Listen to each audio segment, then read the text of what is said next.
closing, c'est toi qui dois être l'opportunité pour ton prospect, jamais ton prospect qui doit être l'opportunité pour toi. Ce que j'ai t'expliqué dans cette vidéo, c'est vraiment un des noyaux, un des cœurs fondateurs de la vente. C'est méga important de prendre conscience de ça. Déjà que la vente, c'est la base de ton business, bah ça, tu peux dire que c'est la base de la base, tu vois. Donc, ça va compter beaucoup plus que les mots que tu vas pouvoir employer, les questions que tu vas pouvoir poser, qui vont venir, entre guillemets, dans une optique secondaire, parce que ça, c'est la base de la base. Plus tu creuses en profondeur, en fait, au niveau du closing, plus tu te rends compte qu'au tout début, il y a la posture. Et donc là, ce que je vais expliquer, ça va directement agir sur la posture.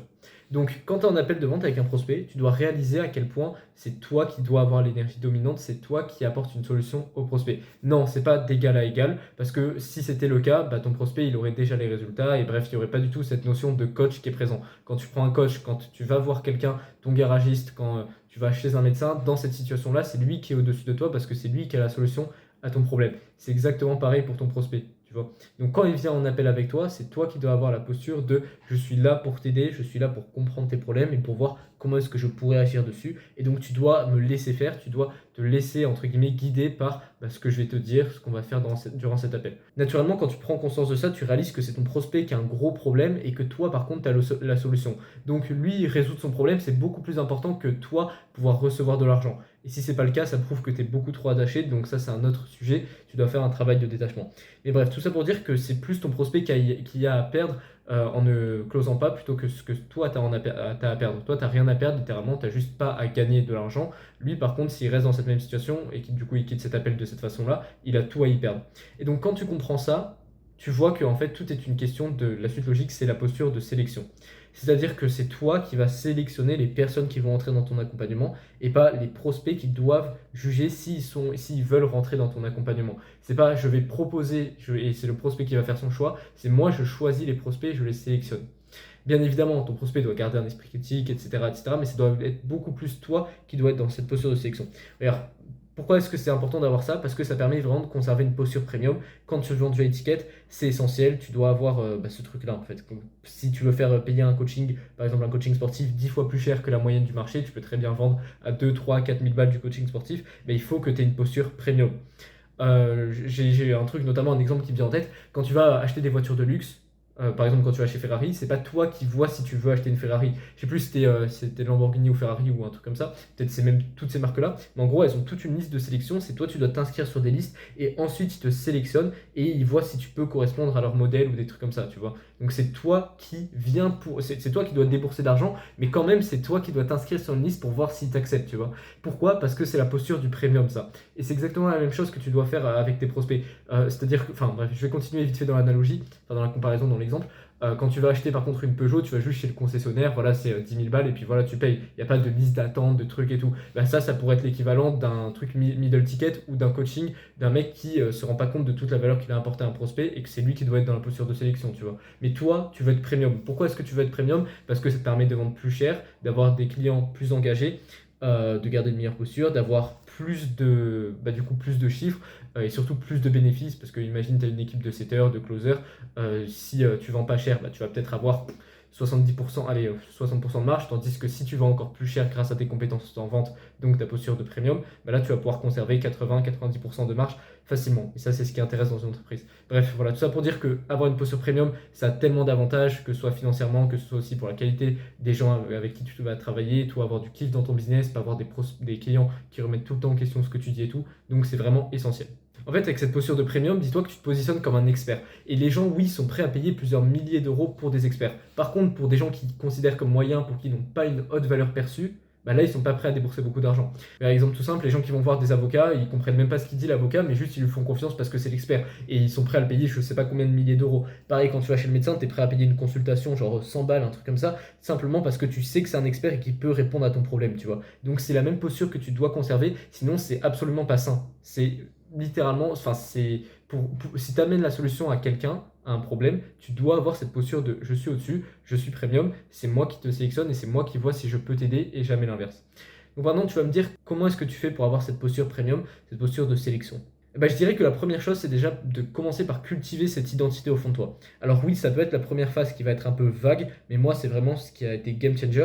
C'est en fait, déjà me faire coacher par des gens qui m'ont rabâché ça à longueur de journée, me faire des affirmations vis-à-vis de ça, prendre des appels, où avant je me disais ça en boucle, ce qui fait que ça s'est ancré dans mon inconscient, et maintenant pour moi c'est tout à fait normal de considérer le fait que c'est mon prospect qui a besoin de moi, et que c'est moi qui dois faire tout ce que je vais vous expliquer dans la suite de cette vidéo là, sur les dernières minutes, sur comment est-ce qu'on fait pour maintenir une pause sur Premium. Pour moi ça me semble tout à fait normal, même si au début c'était tout à fait pas naturel, parce que j'avais jamais compris ça et je pensais que c'était moi qui avais besoin de l'argent de mes prospects, etc.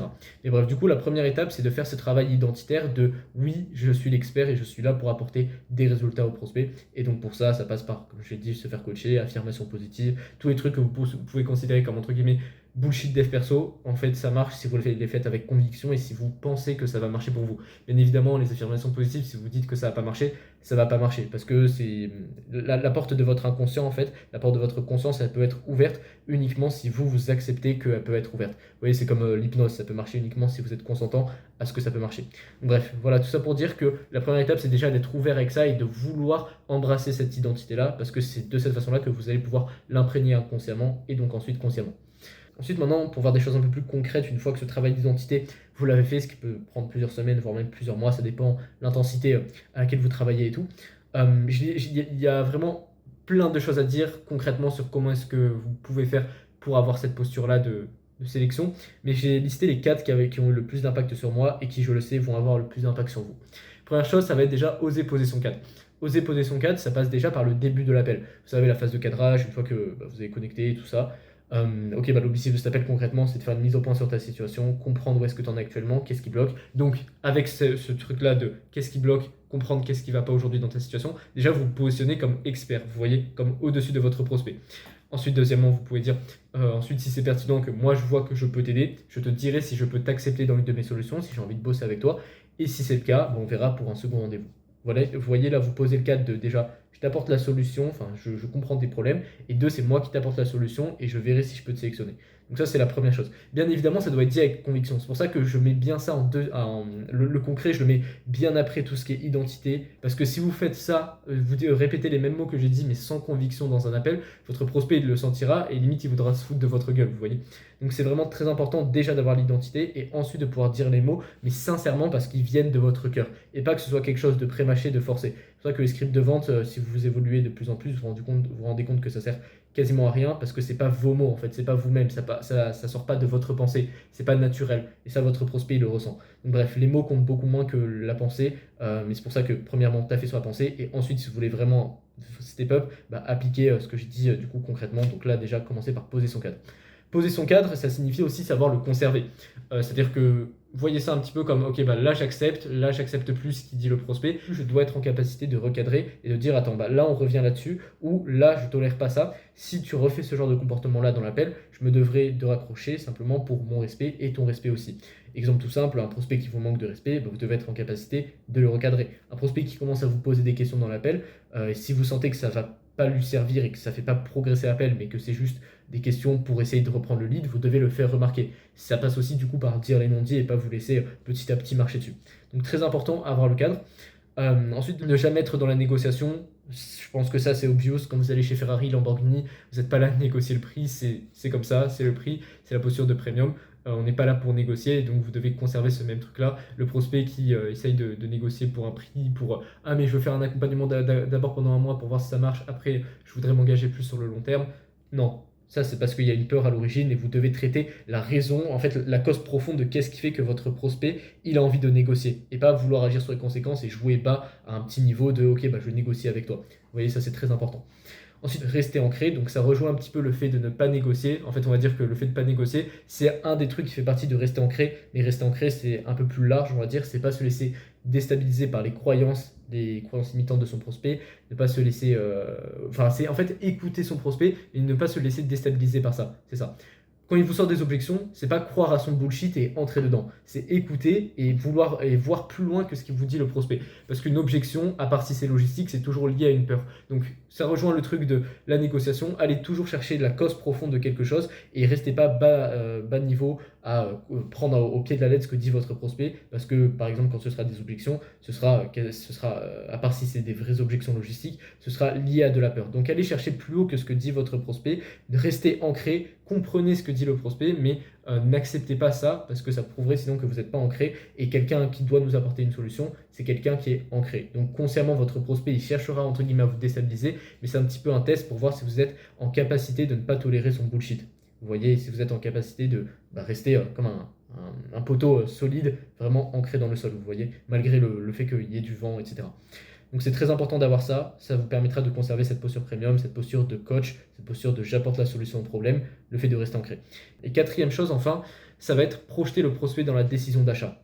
Ça veut dire si j'avais une solution, une fois que vous êtes sûr que vous pouvez l'aider, si j'avais une solution qui pouvait te permettre d'atteindre tel objectif, tel résultat, quels seraient tes potentiels freins, quelles seraient tes potentielles objections, dis-moi un petit peu ton ressenti vis-à-vis de ça. En fait, avec, ce qui est bien avec ça, avec le fait de projeter le prospect dans la décision d'achat, c'est que vous n'êtes pas dans je propose au prospect. C'est pas je lui pitch mon offre et c'est lui qui voit s'il peut accepter. Parce que ça inverserait la posture et c'est absolument pas bon. Non, vous lui projetez dans une décision illusoire, entre guillemets illusoire. C'est-à-dire que c'est juste si j'avais une solution. Si la solution représentait un investissement de 3 000 euros, est-ce que ce serait quelque chose que tu serais prêt à faire? Sinon, sous quelles conditions? Et on traite tes objections en amont. Donc ça permet vraiment de garder cette posture de non, je ne te propose pas, juste là, je vois que je pourrais te sélectionner potentiellement. Maintenant, qu'est-ce qui te freine? C'est pas je vois que je peux te sélectionner, du coup directement je te propose une offre. Parce que ça ferait perdre le lead, ça ferait je te propose, c'est à toi de voir si tu peux accepter ou non. Quand vous pitchez l'offre et quand votre prospect est prêt à démarrer, il n'y a plus de point de non-retour en fait. C'est pas lui qui doit être en mode ah peut-être que je peux accepter, peut-être que je peux pas accepter. Non, parce que tout a déjà été traité par le passé. Vous voyez. Donc c'est très important de projeter le prospect dans cette décision d'achat avec du si, parce que ça vous permet de ne pas être dans le ah ben je propose, je suis en dessous. Ça vous permet de juste conserver votre posture qui est absolument essentielle pour le closer. Voilà, je dirais que j'ai à peu près tout dit dans cette vidéo. Bien évidemment, on ne peut jamais aller aussi en deep que dans un coaching, etc., etc. Donc si vous voulez vraiment avoir beaucoup plus de valeur, allez chercher plus haut avec votre activité. Arrêtez de perdre de l'argent chaque mois sur vos closings, surtout si vous avez une communauté. Je vous invite à rejoindre le canal WhatsApp grâce au premier lien dans la description. Je partage quasiment tous les jours de la valeur, notamment des concepts que j'explique avec après des choses concrètes à appliquer dans vos appels. Donc littéralement, vous restez un mois dans le canal et vous appliquez à chaque fois ce que je dis. Il n'y a pas un monde où vous ne faites pas plusieurs milliers d'euros supplémentaires sur vos closings. Donc c'est le premier lien en description. Je vous dis à tout de suite dessus. À la prochaine pour une autre vidéo.